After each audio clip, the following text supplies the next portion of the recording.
인간으로서 7번 넘어져도 8번 일으키시는 하나님이란 주제로 말씀 나누기를 원합니다. 여러분 애니메이션 중에 혹시 개구리 왕눈이라는 애니메이션 압니까? 개구리 왕눈이? 사실은 제가 이걸 할까 말까 하다가 왜냐면 모를 것 같아서 했는데 여러분 이게 뭐 저도 그렇게 즐겨봤던 만은 아니고 제가 어렸을 때 기억나는 게 틈틈이 뭔가 TV에서 한두 번 했던 기억이 있거든요. 찾아보니까 이 애니메이션이 굉장히 오래된 애니메이션인데 이제 원작은 일본인데 일본에서 1973년에 제작 반영되었고 한국에서는 1982년에 방영되었다고 합니다. 우리 청년들의 아무리 이제 마지막 나이까지 있어도 이거를 처음 보지는 못했을 텐데 그럼에도 불구하고 저와 비슷한 또래들은 한두 번쯤은 아닌가요? 보지 않았을 거라고 제가 기대해 보는데 여러분 개구리 왕눈이가 그래도 뭐 못 봐도 유명하긴 한 만화인데 그 중에서도 이 주제가가 좀 유명하거든요.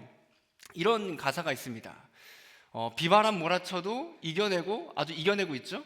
7번 넘어져도 일어나라. 그래서 울지 말고 일어나 빰빠밤. 이제 이 가사가 있는 게 이 개구리 왕눈이라는 거거든요. 아마도 저도 안 봐서 잘 모르겠지만 이 개구리 왕눈이라는 이 캐릭터가 굉장히 굳건한 어떤 불굴의 의지로 살아가는 그런 캐릭터를 뜻하는 것 같아요. 그래서 아무리 넘어져도 포기하는 것이 아니라 정말로 다시 한번 일어나서 힘써 나아가라, 일어나라, 울지 말고 일어나서 피리를 불고 나아가라 라고 하는 그런 가사가 있는 주제가입니다. 여러분 이런 거를 사자성어로 표현하는 게 있죠. 바로 7전팔기라는 사자성어입니다. 7전팔기라는 것은 아무리 실패할지라도 어려움이 찾아올지라도 포기하는 것이 아니라 다시 한 번 더 꾸준히 노력해서 그 상황을 잘 극복하고 이겨내라 라고 하는 게 7.8기 7번 넘어져도 8번 일어나라 라고 하는 이야기죠. 여러분 이 말은 굉장히 좋은 말이고 우리 삶에 대해서도 또 필요한 그런 말이기도 한데 문제가 무엇이냐면 우리가 단순히 7번 아니 8번 정도만 넘어지는 삶을 사는 게 아니라는 겁니다. 우린 살아가면서 수백 번, 수천 번, 수만 번 넘어지는 삶을 살아가죠. 또 문제가 무엇이냐면 넘어지고 다시 일어날 수도 있는데 때로는 내가 넘어지고 정말 너무너무 힘들어서 스스로 일어날 힘조차 없는 내가 다시는 일어날 수 없을 것 같은 그런 때도 우리에게 온다라는 겁니다. 7번 넘어져도 8번 일어나라고 이야기하지만 내가 너무너무 지쳐서 혼자 힘으로 도무지 일어날 수 없을 것 같은 그때에 그러면 우리는 어떻게 해야 하는가 하는 겁니다. 그냥 포기해야 되는 건가? 그냥 좌절하고 낭망하고 난 아무것도 못해라고 그냥 다 내려놓아야 하는 삶을 살아야 하는 것인가? 그렇지 않다는 거죠. 우리가 수없이 많이 넘어질지라도 우리 힘으로는 일어날 수 없어도 우리를 일으키시는 그 하나님이 우리와 함께 하신다라는 겁니다.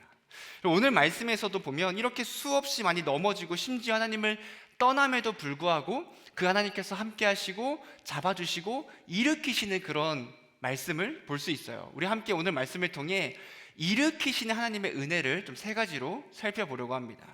첫 번째로 그 일으키시는 하나님의 은혜 가운데 바라봐야 할 것은 아브라함의 첫 번째 넘어짐, 바로 하나님의 시험이 있습니다. 오늘 말씀은 아브람에 대해서 나오고 있는데 이 아브람이 2가지의 잘못을 저지르게 돼요. 우리는 오늘 말씀을 보기 전에 이전 말씀을 좀 생각해 보면 조금 부활절이랑 종려주일이 있어서 기억이 안 나겠지만 한번 되새겨 봅시다. 하나님께서 이제 아브람을 부르시고 그 아브람에게 명령과 복을 언약을 약속해 주십니다. 어떤 명령을 하시냐면 너의 고향과 친척과 그 아버지의 집을 떠나서 내가 너에게 보여줄 땅으로 가라 라고 말씀하셨죠. 그리고 그거 그냥 가라라고 하는 것이 아니라 그에 따라서 하나님께서 언약도 맺으시는데 바로 내가 너를 큰 민족을 이루게 하고 너의 이름을 창대하게 하고 너가 복의 근원이 되게 해줄게 라는 그 복된 언약까지 맺어주십니다. 그러니까 명령과 함께 언약을 맺어주신 하나님이고 아브라함이 하나님의 그 말씀을 듣고 어떻게 했죠? 하나님의 말씀에 따라 하나님의 그 약속의 땅인 그 가나안 땅으로 자신의 고향을 버리고 떠나가게 되는 겁니다. 우리가 그 말씀을 통해서 그 아브라함의 정말 하나님을 향한 그 믿음을 함께 바라봤어요. 아브라함의 납득할 수 없음에도 불구하고 하나님을 따르는 그 믿음을 함께 보았습니다. 여러분 그런데 이제 아브라함이 약속의 땅인 가나안 땅에 도착한 뒤에 문제가 생기는 거죠. 어떤 문제가 생기냐면 약속의 땅인 가나안 땅에 기근이 임하게 됩니다. 기근.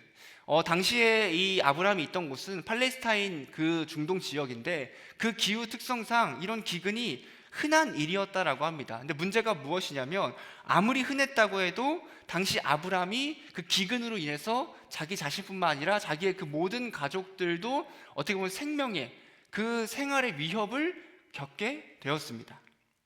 그래서 아브라함은 어떻게 하냐면 이 기근을 피하기 위해서 남쪽으로 계속 옮겨가다가 애굽이라는 곳에 이르게 되었다라고 말씀해 주면서 오늘 본문 말씀은 그 애굽에서부터 어떻게 아브라함이 나아가는 전해주는 말씀이거든요. 여러분, 이 모습을 보면 어떤 거냐면 너무 단순하게 생각해 보면 아브라함이 하나님 약속에 따라서 가나안 땅에 갔구나. 근데 가나안 땅에 갔는데 기근이 생긴 거죠. 그러니까 기근이 있다 보니까 어떻게 해요? 그 기근을 피해서 쭉 남쪽으로 내려간 거고, 내려가다 보니까 애굽이라는 곳에 도착했다라고 간단하게 볼 수 있습니다. 그런데 이 말씀은 사실은 그 깊은 의미에는 어떤 게 있냐면 하나님이 아브라함을 시험하고 있는 모습이 있고, 또 두 번째는 그 가운데 아브라함이 하나님을 향한 불신과 이탈에 관한 그런 문제를 다루고 있어요. 약속의 땅에 임한 그 기근 가운데 하나님께서 아브라함의 믿음을 시험하시는 겁니다. 그 아브라함이 하나님 온전히 믿는가 믿지 않는가 시험하고 계신 거죠. 하나님께서 아브라함에게 복을 주신다 그랬어요. 그리고 내가 너에게 약속한 그 땅으로 가라 그래서 아브라함은 그냥 하나님 말씀에 따라서 그 가나안 땅에 간 거거든요. 근데 문제가 생깁니다. 하나님께서 약속하신 그 땅에 기근이 생겨버렸네요. 이건 단순한 것이 아니라 하나님의 약속의 땅에 문제가 생기고 기근이 생겼다는 것은 지금 상황상 굉장히 심각한 일인 거죠. 여러분, 약속의 땅에 기근이 임했을 그때에 아브라함이 어떤 모습을 보여야 했을까? 그가 어떤 태도, 어떤 자세를 취해야 했을까를 좀 고민해 보면 아브라함은 아무리 고난과 갈등과 어려움이 있었을지라도 하나님께서 가라고 하신 그 땅에 도착했을 그때에 그 땅에 머물며 하나님께서 분명히 공급해 주실 거야, 먹을 것을 채워주실 거야, 나를 인도해 주실 거라는 그 믿음을 가지고 살아갔어야 한다는 거죠. 아니면 더 나아가서 정말로 그 땅이 완전히 메말라서 아무것도 없을지라도 하나님께서 열매를 주실 거야, 하나님께서 분명히 나에게 먹을 걸 주실 거라는 그 믿음을 가지고 인내하고 견뎠어야 한다는 겁니다. 이것도 아니라면 적어도 하나님께 물어보거나, 하나님 이게 지금 맞는 건가요? 내가 여기 있어야 하는 겁니까? 내가 떠나야 하는 겁니까? 왜 이러는 겁니까? 라고 물어보거나, 아니면 하나님의 그 음성, 아브라함아 저 딴 데로 가라, 어디로 가라라고 하는 그 음성을 기다려야 했다라는 겁니다. 하지만 아브라함은 이 가운데에서 어떠한 것도 하지 않습니다. 그는 하나님의 공급하심을 기다리지도 않았고 하나님의 말씀을 기다리지도 않았고 하나님께 어떠한 것도 묻지도 않았습니다. 그냥 자기의 뜻에 따라 그 기근이라는 것을 피하기 위해서 애굽으로 떠나버린 즉 아브라함은 하나님을 온전히 신뢰하지 못했다라는 거죠. 여러분, 사실 이 말씀은 제가 지금 하고 있는 이 말들이 어떻게 보면 굉장히 가혹하게 느껴질 수 있거든요. 왜 그러냐면 여러분, 사실은 지금 당장 먹을 게 없는 거예요. 내 눈앞에 나 혼자만 안 먹으면 괜찮거든요. 나만 먹을 게 없으면 오케이, 버티자, 뭐가 있겠지 하는데 나도 배고픈데 내 가족들, 나와 함께하는 수많은 종들, 그 식솔들이 다 어려움을 겪고 있다면 여러분, 어떤 사람이 그 가운데에서 그냥 가만히 있을 수 있겠냐 하는 거죠. 아무리 믿음이 좋은 사람이라 그래도 나를 포함한 내 가족들과 내 식솔들이 그렇게 어려움을 처하 있다면 누구나 애굽이라고 하는 그 풍요로운 나라로 떠나지 않을까 하는 겁니다. 그게 당연해 보이고 합리적으로 보이는 거죠. 그러나 그러한 모습이 결국 어떤 모습이냐면 하나님을 의심하는 모습이고 하나님을 믿지 못하기 때문에 나오는 모습이라고 전해주고 있는 겁니다. 이런 생각이 드는 거죠. 내가 기근으로 힘들어하고 있을 때 하나님께서 과연 나를 도와주실 수 있을까? 그분이 나를 살려주실 수 있을까? 진짜 하나님이 계실까 하는 의문과 불신이 드니까 안 되겠다, 하나님의 말씀과 하나님의 도우심을 기다릴 시간이 없다, 애굽으로 가버리자라고 한 겁니다. 불신 가운데 있었던 거죠. 리다웃이라고 하는 목사님은 이렇게 이야기해요. 하나님은 아브라함이 당신의 선하심을 굳게 신뢰하는지, 그리고 그러한 신뢰가 기근에도 불구하고 흔들리지 않는지 보고자 하셨다. 그러나 안타깝게도 아브라함은 대부분의 사람들이 행하는 대로 행했다. 그는 시험을 통해 유익을 얻는 대신에 모든 어려움으로부터 벗어나고자 했다라는 겁니다. 아브라함이 의지했던 건 무엇이냐면 하나님의 살아계심에 따라 하나님의 도우심을 의지한 것이 아니라 지금 자기 스스로의 능력과 또한 세상과 그 사람들을 의지하며 나아갔습니다. 고향과 친척과 아버지의 집까지 다 내려놓고 가나안이라고 하는 그 약속의 땅에 믿음으로 나아갔던 그 아브라함이 지금 어떻게 하고 있냐면 기근이라는 어려움이 생김으로 말미암아 하나님을 신뢰하기를 두려워했고 하나님을 믿지 않으며 이 넘어짐을 경험하게 되는 겁니다. 이게 첫 번째 아브라함의 넘어짐이고 두 번째로는 아브라함의 두 번째 넘어짐이 이어지는데 자신의 지혜를 의지한 아브라함의 모습이 이어서 나옵니다. 아브라함이 약속의 땅인 가나안 땅을 뒤로하고 애굽은 이집트거든요. 오늘날 애굽이라고 하는 나라로 떠나가게 됩니다. 근데 그 애굽으로 다가오다가 거의 다 애굽에 도착했을 때 다시 한번 그 아브라함의 연약한 믿음을 볼 수 있는데 11절부터 13절 말씀 우리 한번 같이 읽어보겠습니다. 11절부터 13절 좀 틀어주시겠습니까? 네, 감사해요. 함께 읽어볼게요. 시작. 그가 애굽에 가까이 이르렀을 때에 애굽 사람이 그대를 볼 때에 이르기를, 제가 그냥 읽어드릴게요 여러분. 애굽 사람이 그대를 볼 때 이르기를 이는 그의 아내라 하여 나는 죽이고 그대는 살리리니 원하건대 그대는 나의 누이라 하라. 그러면 내가 그대로 말미암아 안전하고 내 목숨이 그대로 말미암아 보존되리라 하니라 라고 이야기합니다. 아브라함이 지금 무엇을 하고 있냐면 애굽으로 거의 다 다가오게 돼요. 다가오면서 아내인 사라에게 이렇게 이야기합니다. 당신은 내 아내라고 하지 말고 이제부터 나의 누이라고 거짓말해라 라고 이야기하는 거죠. 여러분, 그 이유는 무엇이죠? 왜 아내가 아니라 누이라고 거짓말하라고 하는가? 사례가 너무 아름다웠다고 합니다. 너무 아름답다 보니까 애굽 사람이 그 사례를 보고 반할 수 있겠죠? 그래서 그 사례를 데려가고 싶은데 남편이 있다고 하면 그 남편인 이방에서 온 아브라함을 죽이고 이 사례를 데려갈까 하여 자기의 목숨이 위협받고 자기가 죽을 수 있다는 그 염려 가운데서 나를 남편이라 부르지 말고 나를 그냥 너는 내 누이라고 이야기하라라고 말하고 있습니다.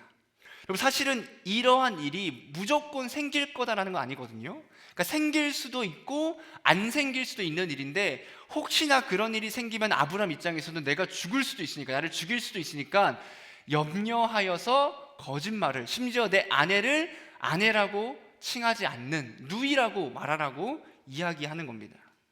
여러분, 애굽에 도착했을 때 안타깝게도 아니면 잘된 일이기도 아브라함의 예상이 맞게 됩니다. 애굽 사람들이 사례의 아름다움을 바라보게 되고 바로의 고관들이 그 사례를 바로의 궁으로 끌고 데려가게 되는 거죠. 사례가 바로의 궁으로 간다 그래서 그가 바로의 이거 이렇게 말해도 되나요?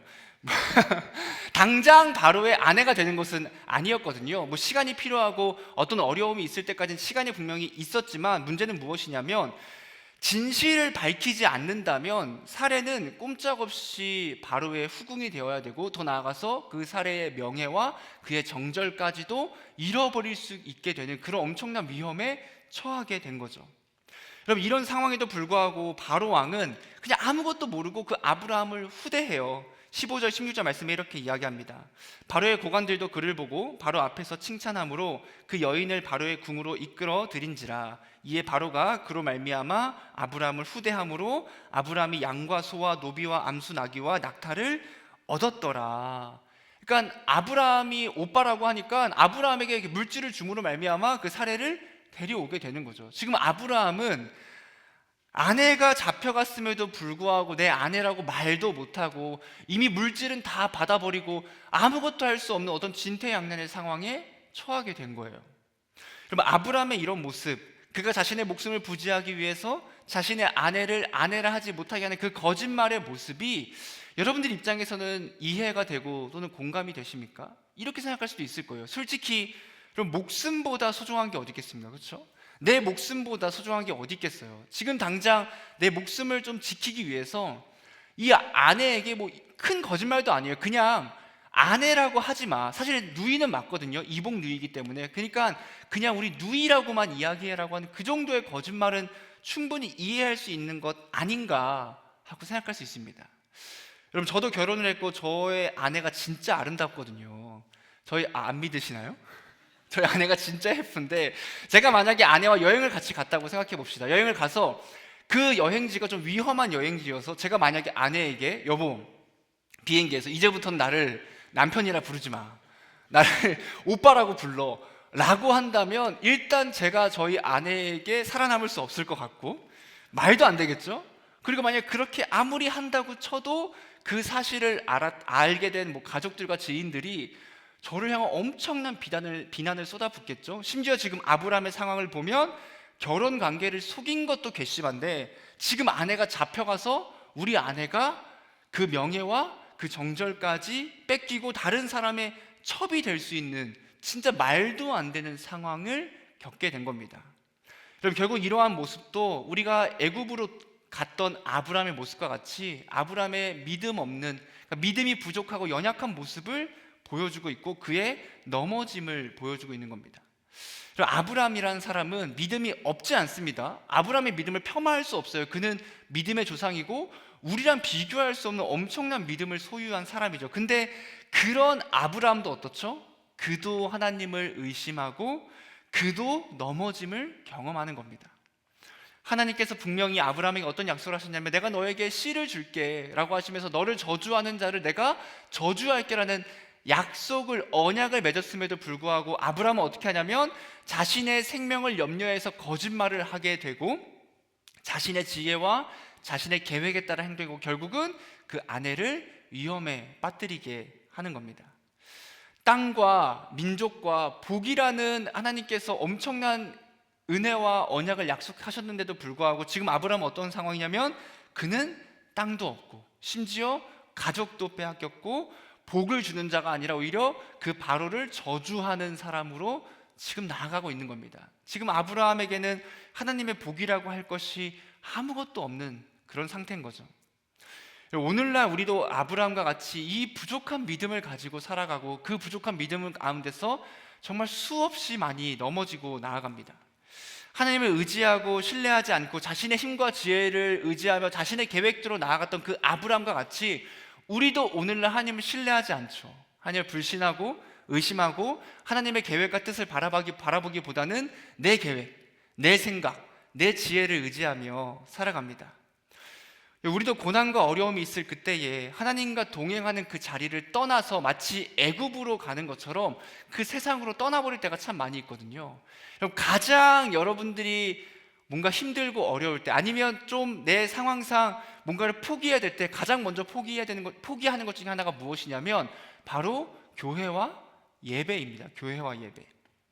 우리가 얼마나 쉽게 교회를 떠나고 쉽게 예배의 자리를 떠나는지 볼 수 있는데 기근도 아니에요. 기근까지도 아니라 그냥 내 상황이 좀 어려운데 좀 힘든데 좀 답답한데 싶으면 뭘 먼저 포기하냐면 예배의 자리와 그 교회를 먼저 포기하고 세상으로 나아갑니다. 우리 대학생들 있죠? 지금 4월 며칠이죠? 지금 중간고사 시작했나요? 혹시 대학생 누가 있지? 많아서 없나요 대학생? 내가 지금 누구를 찍고 싶은데 갑자기 생각이 안 나네요. 그냥 어쨌든 여러분 곧 시험이잖아요. 그 시험 기간 때 이 대학생들이 정말 미안하지만 여기 다 잘 나오겠지만 가장 먼저 뭘 포기하냐면 가장 먼저 예배를 뒤로합니다. 나 지금 시험 기간이야. 나 공부해야 돼. 나 바빠라고 하면서 예배를 가장 먼저 내려놓고 그 주에는 하나님을 예배하지 않습니다. 우리 고시를 준비하는 청년들도 고시 공부를 나는 올해는 아니면 몇 월까지는 몇 개월은 교회에 나가지 못해 예배드리지 못해라고 한 거나 아니면 아르바이트 때문에 나 여행 가야 되기 때문에 오늘은 약속이 있기 때문에 그냥 너무 힘들어서 예배를 안 드려야지 드리지 못하겠다라고 가장 먼저 그 예배를 내려놓습니다. 또 때로는 교회를 떠나죠. 교회 안에서 다툼이 있어서 마음이 어려워서 너무 힘들어서 돈 때문에 성공 때문에 때로는 자녀 때문에 이 교회라고 하는 곳을 떠나서 애굽으로 그 세상으로 나아가는 겁니다. 내가 당장 기근이 있는데 무슨 교회야 무슨 예배야 라고 하면서 애굽으로 떠나는 모습을 우리가 보이는 거죠. 우리가 예배를 쉽게 빠지는 건 때로는 저는 올해 교회 쉽니다 라고 이야기하는 것 사실 그거는 신앙 안에서 정말로 미안한 말이지만 말도 안 되는 이야기거든요. 근데 왜 우리가 그렇게 예배를 많이 빠질까? 사실은 예배를 몇 번 빠지는가가 중요한 게 아니에요. 너 5번 빠졌어? 7번 빠졌어? 나는 3번밖에 안 빠졌어. 이게 중요한 게 아니라 과연 우리 청년들 가운데 몇 명이나 하나님을 향한 그 예배를 사모하고 있을까? 몇 명이나 내가 예배를 드리지 못할 그때에 안타까워하고 어떻게든 예배를 드리려고 하는 그 간절함을 가지고 있을까 하는 겁니다. 몇 번을 빠졌냐보다 내 마음 가운데 하나님을 향한 그 예배와 그 교회가 얼마나 소중하고 사랑하고 있는가 하는 거죠. 그럼 예배라고 하는 것은 우리 아까도 정말 열심히 찬양하고 너무 은혜가 가득했지만 예배는 은혜 받기 위한 수단이 아닌 거예요. 여러분, 예배는 나 오늘 은혜 받아야지, 나 오늘 위로 받아야지 라고 하는 수단으로서가 생기는 게 아닌 겁니다. 여러분, 예배는 어떤 시간이죠? 예배는 하나님만을 바라보며 하나님께 순종하고 그분만을 섬기고 하나님을 높이는, 영광 돌리는 시간이 예배예요. 예배에 뭘 받아야지? 예배 가운데 좀 평온했어, 은혜 받았어. 하나님을 사랑하고 예배하기 때문에 나오는 파생적인 은혜인 거지, 그게 우리의 주된 목적이 아닌 겁니다. 그렇게 생각하면 예배 안 나오기 쉽죠? 나는 은혜 안 받아도 돼, 나 회복 안 받아도 돼, 나 사랑 없어도 돼 라는 마음이 있기 때문에 하나님을 예배하는 것을, 그 교회를 쉽게 내려놓게 되는 겁니다. 여러분, 예배라고 하는 것은 하나님이 주체시고 하나님을 위한 시간인 겁니다. 그럴 때 우리가 이 세상 가운데 어려움이 있어서 결국은 하나님을 향한 의심과 불신이 있을 때 이 교회와 예배를 내려놓고 우리도 애굽으로 가게 되는 거죠. 하나님이 날 위해 뭘 해줄 수 있을까? 날 도와줄 수 있을까? 아니, 그분이 진짜 계시기는 할까? 내가 시험 기간에 고시를 준비할 때, 내가 어려움이 있을 때, 힘듦이 있을 때 예배한다고, 하나님을 믿는다고, 섬긴다고 뭐가 달라질까라고 하는 그 불신과 의심이 있기 때문에 교회를 내려놓고 저 먼 애굽으로, 그 세상으로 나아가게 되는 겁니다. 여러분, 그렇다고 여러분들, 우리 모두가 믿음이 아예 없다라고 저는 생각하지 않아요. 어떤 믿음이죠? 연약한 믿음이죠. 부족한 믿음이죠. 그렇기 때문에 우리가 수많은 어려움, 즉 기근이 올 그때에, 괴로움과 고통과 슬픔이 있을 그때에 하나님이 아니라 세상을 의지하며 나아갈 때가 분명히 있는 겁니다. 하지만 그럼에도 불구하고 내 믿음이 부족하니까 어쩔 수 없지 뭐 라고 포기해버리면 안 된다는 겁니다. 여러분, 우리가 믿음이 연약하고 부족할 그때에 우리는 오히려 포기해버리면 그냥 좌절과 낙심과 아무것도 아닌 그 상태로 끝나버리는 겁니다. 여러분, 무엇을 봐야 합니까? 내가 너무 믿음이 부족하다, 연약하다, 주님을 향한 의심과 불신이 들 그때에 우리는 무엇을 봐야 하냐면 나를 일으키신 하나님의 그 은혜의 손길을 바라봐야 하는 거예요. 내가 넘어졌을 그때에 나를 일으키시는 그 하나님의 은혜, 그분을 신뢰하고 그분을 의지하는 그 믿음이 필요합니다. 이게 이제 세 번째입니다. 셋째로, 하나님의 일으키심, 나의 힘이 아닌 하나님의 힘이 있다는 거예요. 사례가 바로의 고관들에게 끌려가게 됩니다. 하나님께서 그 모습을 지켜보고만 있는 것이 아니라 하나님이 직접적으로 일을 하세요. 17절부터 19절 말씀에 이렇게 이야기합니다. 여호와께서 아브라함의 아내 사레의 일로 바로와 그 집에 큰 재앙을 내리신지라. 바로가 아브라함을 불러서 이르되 내가 어찌하여 나에게 이렇게 행하였느냐? 내가 어찌하여 그를 내 아내라고 내게 말하지 아니하였느냐? 내가 어찌 그를 누이라 하여 내가 그를 데려다가 아내를 삼게 하였느냐? 내 아내가 여기 있으니 이제 데려가라 라는 거예요. 여러분, 사레가 그 바로의 손에서 이제 놓아지게 됩니다. 근데 그 가운데 아브라함은 아무것도 한 게 없어요. 아무것도 할 수조차 없었습니다. 어떻게 사레가 풀려나게 됐냐면 하나님께서 바로를 때로는 심판하시고 책망하셔서 그를 깨닫게 하심으로 말미암아 하나님의 은혜로 사레가 위험에서 방면되고 아브라함은 오히려 그 많은 소유를 얻을 수 있는 그런 상황이 생기게 된 거죠. 결국 아브라함은 하나님의 은혜로 구원을 받게 됩니다. 아브라함은 넘어지고 실패하지만 하나님은 신실하셔서 그 신실함 가운데 아브라함을 살리시고 그를 일으키시는 거죠. 우리는 신실하지 않을지라도 하나님은 신실하시고 우리는 실패할지라도 하나님은 실패하지 않으신다는 겁니다. 예수님께서 이 땅에 오셔서 40일 동안 고난을 받으시게 됩니다. 그 고난 가운데서도 예수님이 어떤 모습을 보여주시냐면 하나님의 그 약속을 진짜 신실하게 지키시는 그 모습을 보여주시거든요. 예수님께서 40일 동안 광야에서 마귀에게 시험을 받으실 그때에 그가 배가 고프고 굶주린 상태에 있으면서 마귀가 세 가지의 시험을 내리죠.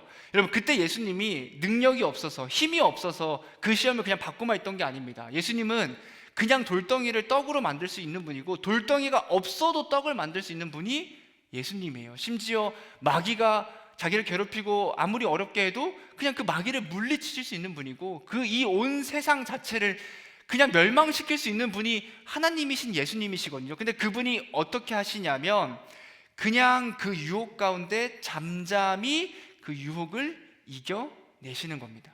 왜 그렇게 하냐면 하나님의 약속으로 인해서, 하나님의 약속을 이루시기 위해서 그렇게 행하시는 거죠. 그리고 유혹이 끝났을 그때에 하나님의 천사들이 예수 그리스도를 먹이시며 예수님이 그분의 사역을 시작하시게 되는 겁니다.